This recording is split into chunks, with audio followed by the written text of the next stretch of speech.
बिस्मिल्लाहिर्रहमानिर्रहीम, अस्सलाम वालेकुम। आपका दोस्त सलमान हैदर। दुआ है परवरदिगार से कि उसने आपको और आपके अहले खाना को अपनी हिफ्ज़ो मान में रखा हुआ। तौक़ात के ऐन मुताबिक जी 16 अक्टूबर को जो फैसला महफूज किया था इस्लामाबाद हाई कोर्ट ने, आज उसको सुनाना बहुत ज़्यादा ज़रूरी था। उस महफूज फैसले का सामने आना बहुत ज़रूरी था साइफर ट्रायल से कबल जी।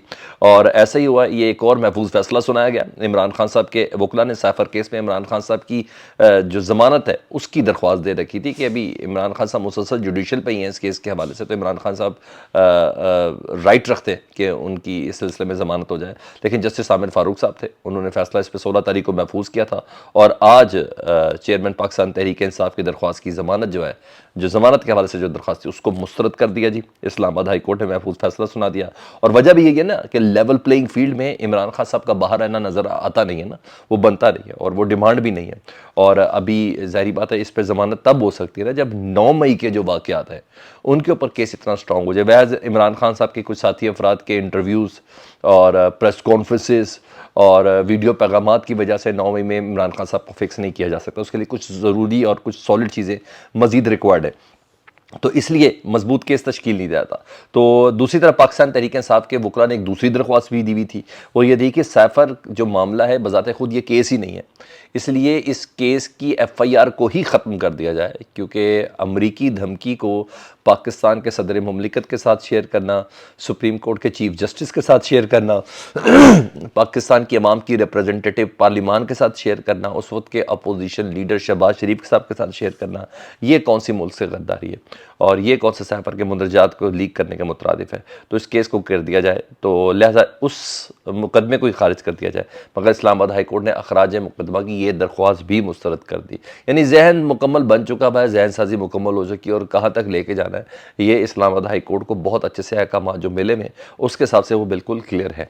तो बहरहाल साइफर केस के हवाले से समाअत तो मुलतवी हुई और अब मंगल तक ये समाअत चली गई है। आज 5 गवाह पेश किए गए थे और वजारत ख़ारजा के कुछ मुलाजमीन थे, 5 अफराद थे जिनको गवाही के लिए पेश किया गया था। ट्रायल का बाकायदा तौर पर आगाज़ था और सुबह उनको अडयाला जेल पहुँचाया गया। प्रोसिक्यूटर जनरल यानी जो है शाह खबर साहब, उनसे जब पूछा गया, गाड़ी में उनसे पूछा गया जब वो पहुँचे थे अडयाला जेल, तो उन्होंने कहा जी जो हमारे जो प्राइम जो गवाह हैं वो है प्रिंसिपल सेक्रेटरी आज़म खान साहब, वो वादा माफ गवाह हैं, क्या वो पेश होंगे कि नहीं होंगे। तो उन्होंने कहा पहली बात तो ये कि आज़म खान वादा माफ गवाह है ही नहीं, वो रूटीन के गवाह हैं। वादा माफ गवाह वो होता है जो शरीक मुलजिम हो, यानी इमरान खान साहब का शरीक हो। तो सबसे पहले हमने यहाँ से क्लियर कर दिया कि आज़म खान साहब इमरान खान के साथ किसी किस्म की अंडरस्टैंडिंग के साथ नहीं चल रहे थे।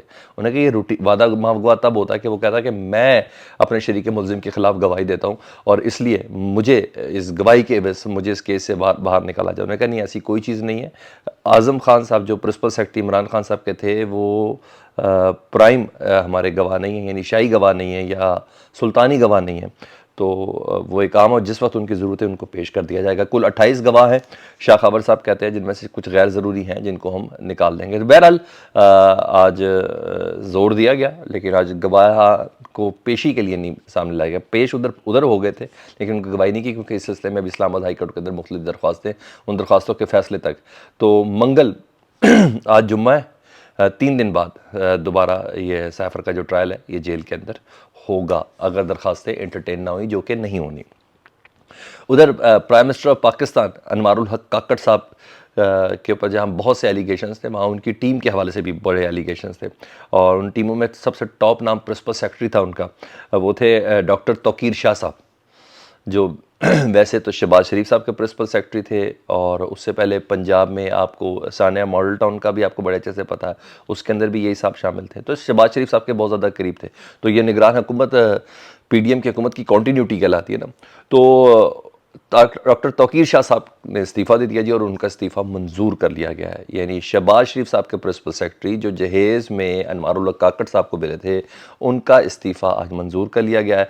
डॉक्टर तौकीर शाह साहब का इस्तीफ़ा बड़े टेक्निकल ग्राउंड पे 31 अक्टूबर 2023 यानी 2 दिन बाद से 1 माह के नोटिस पीरियड से नाफिजुल अमल है। ठीक है जी, यानी 1 माह का नोटिस पीरियड सर्व हुआ हुआ और उस पर 31 अक्टूबर से ये नाफिजुल अमल होगा। और doctor Tauqeer Shah administrative grade के थे और इनकी बाकायदा 1 साल की रिटायर हो चुके थे, 22वें ग्रेड पे इनकी एक्सटेंशन की गई थी और शहबाज शरीफ साहब ने इनको 1 साल की तोसी दी थी। और इनकी तैनाती पर पाकिस्तान पीपल्स पार्टी, पाकिस्तान तहरीक इंसाफ और दीगर जो सीरियस सियासी हल्के थे ना, उनके बहुत ज़्यादा तहफ़्फ़ुज़ात थे। और इस सिलसिले में जो इलेक्शन कमीशन में दीगर 5 अफराद के हवाले से जो दरख्वास्त थी ना कि जो निगरान हुकूमत है वो दरअसल एक सियासी हुकूमत है और PDM की हुकूमत की कॉन्टीन्यूटी और स्पेशली शहबाज शरीफ साहब की हुकूमत की कॉन्टीन्यूटी है। उन 5 अफराद में जिसमें तौकीर शाह भी शामिल थे, जिसमें फवाद हसन फवाद भी शामिल थे, जिसमें अहद चीमा भी शामिल थे, उन अफराद के अंदर ये भी नाम शामिल हैं। ठीक है, तो बहरहाल अब उनका इस्तीफ़ा मंजूर कर लिया गया है और एस्टेब्लिशमेंट डिवीजन ने इसका नोटिफिकेशन भी जारी कर दिया है। जिन 3 नामों पर गौर हो रहा है उनका नाम है इमदाद बोसाल, नियाज काजिम और सेक्रेटरी हाउसिंग है शहजाद बंगश। इनसे मुतल्लिक है कि इन तीनों में से किसी को अब वज़ीर आज़म का प्रिंसिपल सेक्रेटरी लगाया जाएगा। ये चीज़ थी। दूसरा, शेख रशीद साहब आज लाहौर हाई कोर्ट की रावलपिंडी बेंच में पेश हुए। वो जो अपने चिले से मुतलिक उनकी तफसीलात थी ना कि वो जो मैं 40 दिन के लिए एक चिले के अंदर था जिसमें वज़ू करने वाला वज़ू दे रहा था और बाकी दीगर अफराद ने मुझे सोचने समझने का बड़ा मौका मिला, मैंने बड़ी इबादत की, बड़ी नमाज़ें पढ़ी, ये सब कुछ था ना।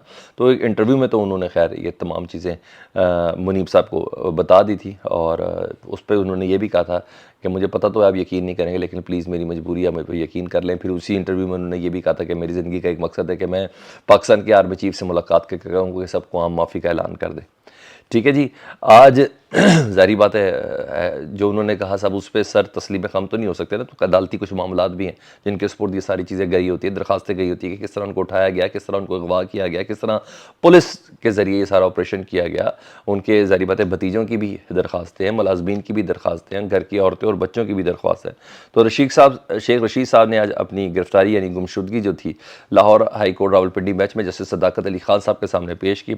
किया तो उन्होंने सबको माफ़ है लेकिन उन्होंने बताया कि CPO और ये सब पुलिस वाले ये मेरे मुलजिम हैं, मेरी गिरफ्तारी में इनके चेहरे शामिल हैं, मैं फ़ी सबीलिल्लाह ने माफ़ कर। तो ज़ाहिर बात है ये इन टूल्स को माफ़ करके ही बनना है ना कुछ।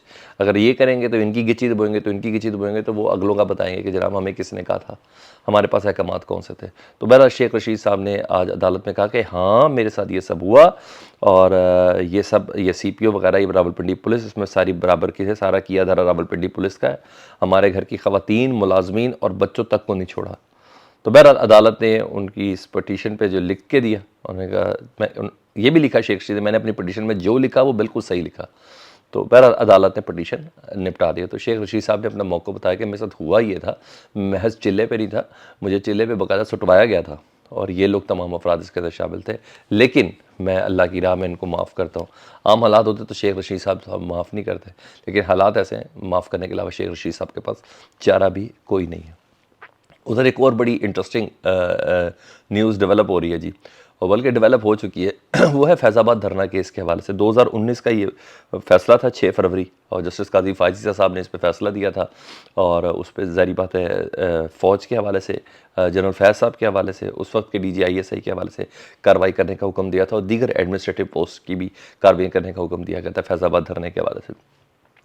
तो आते साथ उन्होंने उसको टेकअप किया। टेकअप करने के बाद जिन जिन पार्टीज़ ने नज़र षानी की दरख्वास्तें दी हुई थी, जिसमें पाकिस्तान तहरीक इंसाफ भी शामिल थी, जिसमें इलेक्शन कमीशन भी शामिल था, जिसमें वजारत दाखिला भी शामिल थी, जिसमें बहुत से अंसर शामिल थे, सब ने MQM भी शामिल थी, इन सब ने एक एक करके दरख्वास्तें वापस लेना शुरू कर दी थी।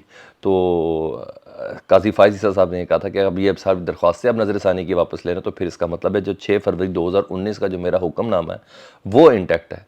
फिर ये बताएं आपने अगर दरख्वास्तें ये सारी वापस ली हैं तो फिर किसके कहने पे सबसे पहले ये बताएंगे दरख्वास्तें वापस ले रहे हैं, और अगर वापस किसी के कहने पे नहीं ले रहे तो फिर किसके कहने पे ये आपने दरख्वास्तें दी थी। तो ये सारे एक दूसरे की बगलें झाँकना शुरू हो गए थे।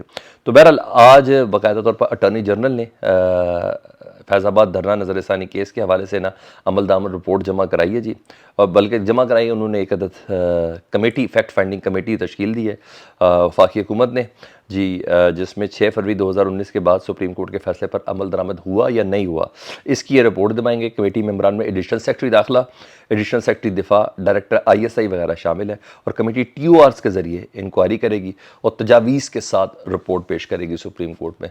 तो ये केस भी आहिस्ता आहिस्ता आहिस्ता आहिस्ता अपने मनतकी अंजाम तक पहुँचता हुआ नज़र आ रहा है और मुझे ऐसा लगता है जैसे काजी फाइज जैसा इस केस को एज अ टेस्ट केस लेंगे कि अमल दरामद अभी तक हुआ या नहीं हुआ।